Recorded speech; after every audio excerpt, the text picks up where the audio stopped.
त्वमेव माता च पिता त्वमेव त्वमेव बन्धुश्च सखा त्वमेव त्वमेव वेदां द्रविणां त्वमेव त्वमेव सर्वं मम देव देव।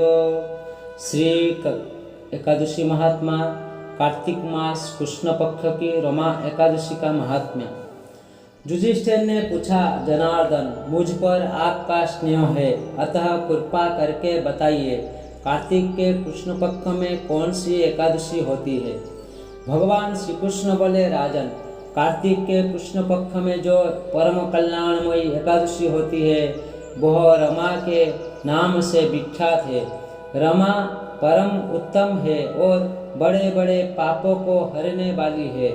पूर्व काल में मुचकुंद नाम से विख्यात एक राजा हो चुके हैं, जो भगवान श्री विष्णु के भक्त और सत्य प्रतिज्ञ थे। निष्कंटक राज्य का शासन करते हुए उस राजा के यहाँ नदियों में श्रेष्ठ चंद्रभागा कन्या के रूप में उत्पन्न हुई। राजा ने चंद्रसेन कुमार शोभन के साथ उसका विवाह कर दिया। एक समय की बात है, शोभन अपने ससुर के घर आए। उनके यहाँ दशमी का दिन आने पर समूचे नगर में ढिंढोरा पिटवाया जाता था कि एकादशी के दिन कोई भी भजन न करे, कोई भी भजन न करे। यह की घोषणा सुनकर शोभन ने अपनी प्यारी पत्नी चंद्रभागा से कहा, प्रिय, अब मुझे इस समय क्या करना चाहिए, उसकी शिक्षा दो। चंद्रभागा बोली, प्रभु, मेरे पिता के घर पर तो एकादशी को कोई भी भोजन नहीं कर सकता। हाथी, घोड़े, हाथियों के बच्चे तथा अन्य पशु भी अन्न, घास तथा जल तक का आहार नहीं करने पाते। फिर मनुष्य एकादशी के दिन कैसे भोजन कर सकते हैं? प्राणनाथ, यदि आप भोजन करेंगे तो आपकी बड़ी निंदा होगी। इसी प्रकार मन में विचार करके अपनी चित्तों को दूर कीजिए। शोभन ने कहा, प्रिय, तुम्हारा कहना सत्य है, मैं भी आज उपवास करूंगा। देवों का जैसा विधान है वैसे ही होगा। भगवान श्री कृष्ण कहते हैं, इसी प्रकार दृढ़ निश्चय करके शोभन ने व्रत के नियम का पालन किया। क्षुधा से उनके शरीर में पीड़ा होने लगी, अतः वह बहुत दुखी हुए भूख की चिंता में पड़े सूर्यास्त हो गया। रात्रि आई, जो हरि पूजा परायण तथा जागरण में आसक्त वैष्णव मनुष्य का हर्ष बढ़ाने वाली थी, परंतु वही रात्रि शोभन के लिए अत्यंत दुखदायक हुई। सूर्योदय होते होते उनका प्राणांत हो गया। राजा मुचकुंद ने राजोचित काष्ठों से शोभन का दाह संस्कार कराया। चंद्रभागा पति का पारलौकिक कर्म करके पिता के ही घर पर रहने लगी। नृपश्रेष्ठ रमा नामक एकादशी के व्रत के प्रभाव से शोभन मंदराचल के शिखर पर बसे हुए परम रमणीय देवपुर को प्राप्त हुआ। वहाँ शोभन द्वितीय कुबेर की भांति शोभा पाने लगा। राजा मुचकुंद के नगर में सोम शर्मा नाम से विख्यात एक ब्राह्मण रहते थे। वो तीर्थ यात्रा के प्रसंग से घूमते हुए कभी मंदराचल पर्वत पर गए।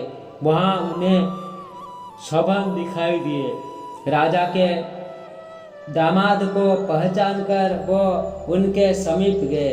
शोभन भी उस समय द्विजश्रेष्ठ सोम शर्मा को आया जान शीघ्र ही आसन से उठकर खड़े हो गए और उन्हें प्रणाम किया। फिर क्रमशः अपने ससुर राजा मुचुकुंद का, प्रिय पत्नी चंद्रभागा का तथा समस्त नगर का कुशल समाचार पूछा।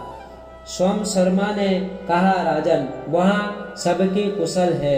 यहाँ तो अद्भुत आश्चर्य की बात है। ऐसा सुंदर और विचित्र नगर तो कहीं किसी ने भी नहीं देखा होगा।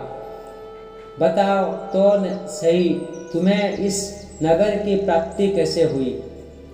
शोभन बोले, द्विजेंद्र, कार्तिक के कृष्ण पक्ष में जो रमा नाम की एकादशी होती है, उसी का व्रत करने से मुझे ऐसा नगर की प्राप्ति हुई है। ब्राह्मण, मैंने सदाहीन होकर इस उत्तम व्रत का अनुष्ठान किया था, इसीलिए मैं ऐसा मानता हूँ कि यह नगर सदा स्थिर रहने वाली नहीं है।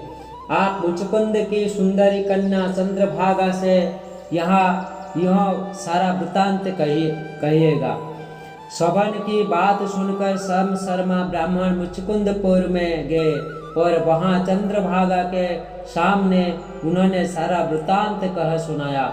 सोम शर्मा बोले, सुबह मैंने तुम्हारे पति को प्रत्यक्ष देखा है तथा इंद्रपुरी के समान उनके दुष्घर्ष नगर का भी अवलोकन किया है। वो उसे अस्थिर बतलाते हैं, तुम उसको स्थिर बनाओ।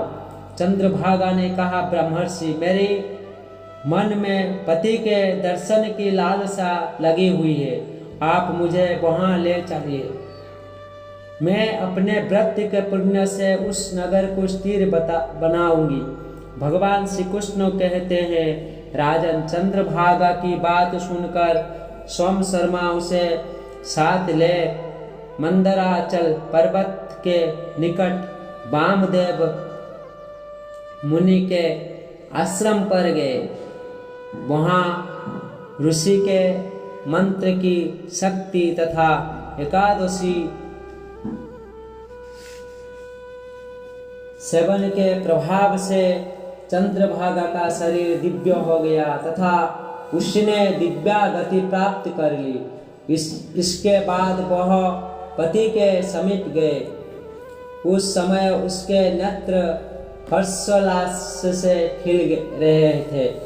अपनी प्रिय पत्नी को आई देख शोभन को बड़ी प्रसन्नता हुई। उन्होंने उसे बुलाकर अपने वाम भाग में सिंहासन पर बिठाया।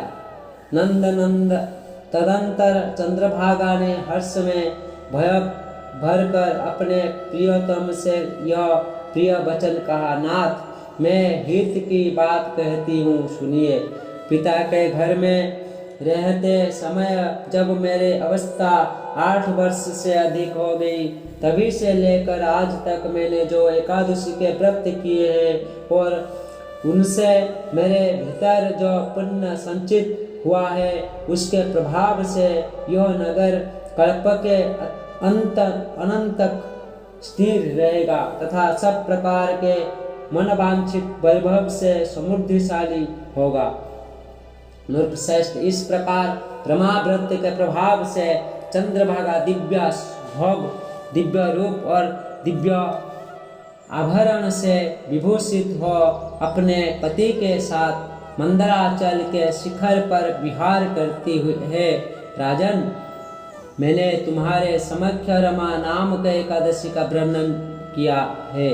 यह चिंतामणि तथा कामधेनु के समान सब मनोरथ को पूर्ण करने वाली है। मैंने दोनों पक्षों के एकादशी व्रत का पापनाशक महात्म्य बताया है।